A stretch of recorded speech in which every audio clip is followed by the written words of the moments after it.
بسم اللہ الرحمن الرحیم۔ میں ہوں ایس انصاری۔ 100 جلدوں پر مشتمل یہ کتاب ہے بنام ابقات الانوار در اثبات امامت ائمہ اطہار۔ اس موضوع پر یہ کتاب لکھی گئی ہے جس کے مصنف ہیں سید حامد حسین موسوی ہندی، انڈیا کے ہیں۔ اس کتاب کے بارے میں کہا جاتا ہے کہ جس نے بھی یہ کتاب پڑھی شیعہ ہو گیا۔ مذہب کے ایک عالم دین سید حامد حسین ہندی نے 100 جلدوں پر مشتمل کتاب ابقات الانوار لکھی۔ امیر المومنین علی علیہ السلام کی امامت کے اسباب پر اس کتاب کی بدولت اب تک ہزاروں لوگ شیعہ ہو چکے ہیں۔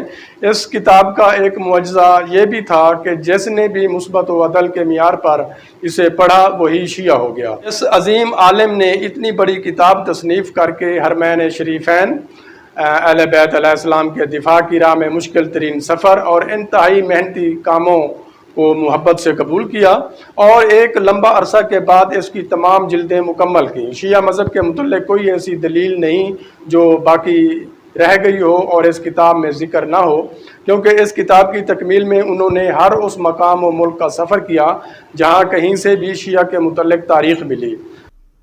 دراصل شیعہ سنی میں کوئی فرق نہیں ہے، یہ دونوں ہی باطل پرست ہیں اور اصل میں شیعہ ہیں، دونوں ہی شیعہ ہیں۔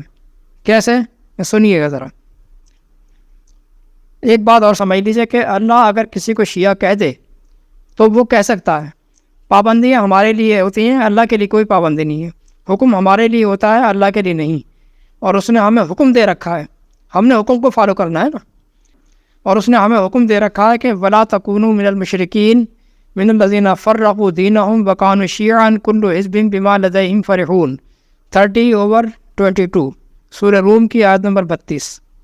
کہتا ہے اے لوگو تم بھی مشرکین کی طرح مت بن جانا جنہوں نے اپنے دین کو فرقے فرقے کر ڈالا، ٹکڑے ٹکڑے کر ڈالا اور ہو گئے شیعہ، وکانوا شیعا، ہو گئے شیعہ۔ اور پھر ہر حزب، ہر ٹولہ اسی میں مگن ہے جو وہ اپنے پاس لیے بیٹھا ہے، یعنی ہر ٹولہ ان میں کا ہر فرقہ جو کچھ وہ لیے بیٹھا ہے مسلک، اسی میں مگن ہے، اسی کو حق پر سمجھتا ہے۔ اس آیت کے روح سے تمام وہ لوگ جو اپنے کو کسی بھی ٹولے سے منسوب کرتے ہیں، کسی بھی ٹولے سے نام لے کر متعارف کرواتے ہیں، پارٹی، جماعت، مسلک، سارے ہی شیعہ ہیں، سارے ہی شیعہ کہتے ہیں پارٹی کو، ٹولے کو، سارے ہی شیعہ ہیں اور اللہ کے حکم کے منکر۔ اس نے منع کیا تھا شیعہ بننے سے۔ اور پارٹی جب ہی بنتی ہے جب اللہ کے خالص دین میں رجال کی انوالومنٹ کر دی جائے، رجال، لوگوں کی، افراد کی، لوگوں کی انوالومنٹ کر دی جائے، تب جو ہے وہ اللہ کے دیے خالص دین میں تب فرقے بنتے ہیں۔ مثال کے طور پر ابو بکر کی انوالومنٹ، ابو بکر، عمر، عثمان، علی، حسن، حسین، فاطمہ، یزید، معاویہ وغیرہ وغیرہ۔ ارے بھائی یہ ہے کون؟ کیا ہے؟ ہمارا کیا تعلق ہے؟ ہم سے کب پوچھا جائے گا ان سے متعلق؟ قرآن تو انہیں جانتا ہی نہیں ہے، نہ اللہ کے دین کا دخل ہے اس میں۔ دین ایک سسٹم ہے، ایک ازم ہے، ایک لا ہے، اس میں انسان کا دخل ہی نہیں ہے۔ لا میں انسان کا دخل کدھر ہوتا ہے؟ وہ بھی اللہ کی طرف سے، انسان کا دخل ہی نہیں ہے۔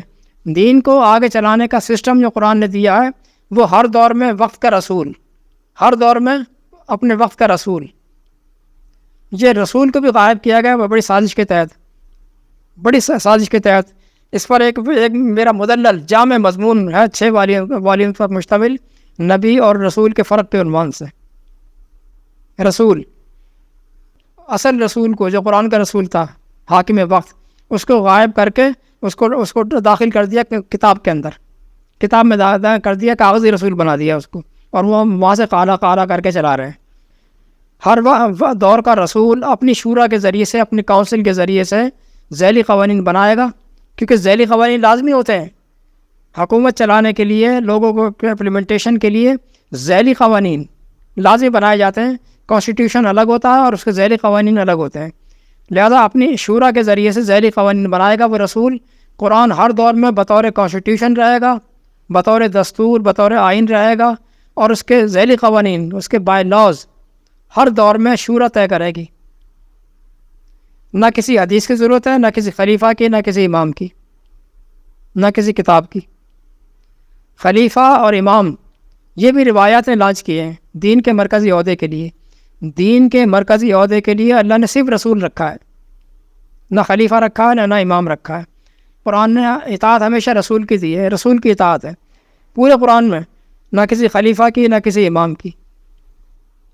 اطیع اللہ و اطیع الرسول، اطیع اللہ و اطیع الرسول، رسول کی اطاعت. ورنہ کوئی بھی دکھا دے کہیں سے بھی کہ اللہ تعالیٰ نے رسول کے علاوہ کوئی اور شخصیت کو رکھا ہو اطاعت کے لیے، انتظامیہ سنبھالنے کے لیے، ایڈمنسٹریشن کے لیے، دکھا سکتے ہیں تو دکھا دیں، یا ان 100 جلدوں والی کتاب میں ڈھونڈ کر نکال دیں کوئی دلیل دی ہو انہوں نے. ورنہ یہ 1000 جلدیں بھی ہوتی تو ہمارے لیے بیکار ہے. ردی کی ٹوکری تھی، چاہے یہ کسی سنی نے لکھی ہو یا کسی شیعہ نے. سنی شیعہ دونوں برابر ہے. فرقہ بنتا ہی ہے روایات کی بیس پر، روایات کی روح سے، قرآن سے بنتا ہی نہیں ہے. روایات سے ہی یہ لیا جاتا ہے کہ کس نے کس کے ساتھ زیادتی کی، روایات کی روح سے، قالا کر کے، حدثنا کر کے، اس نے اس کو بتایا، اس نے اس سے پوچھا، اس نے اس کو اس سے بتایا، اس طرح سے کر کے یہ سنی سنائی باتوں سے یہ ہے روایات کی بیس پر آپ نے جو ہے وہ شخصیات کو متعین کر لیا. روایات سے ہی لیا جاتا ہے کہ کس نے کس کے ساتھ زیادتی کی. کیوں بھائی؟ اگر کسی نے کی بھی تھی، اول تو یہ کلیئر ہی نہیں ہے. اگر کسی نے کی بھی تھی، کی بھی ہوگی، تو آپ کون ہیں یہ تو بتائیں. یہ 12 سے 14 سال کے بعد آپ کیا لگتے ہیں؟ کیا آپ سے پوچھے گا اللہ تعالیٰ ان کے بارے میں کہ ہاں بتا میاں کس نے کیا کیا تھا؟ آپ سے پوچھا جائے گا. کیا آپ کسی کے جواب دے ہوں گے؟ آپ اس بات کو بنیاد بنا کر کیوں شیعت قائم کرتے ہیں؟ اللہ آپ سے پوچھے گا کیا؟ نہیں جناب. 1400 سال پہلے کس نے کیا کیا تھا قرآن اس کی نفی کرتا ہے. ہم سے قطعی نہیں پوچھا جائے گا، سابقہ لوگوں سے متعلق قطعی نہیں پوچھا جائے گا. قرآن کی آیاتیں بھری پڑی ہیں. میں صرف 2 حوالے دے رہا ہوں یہاں پر.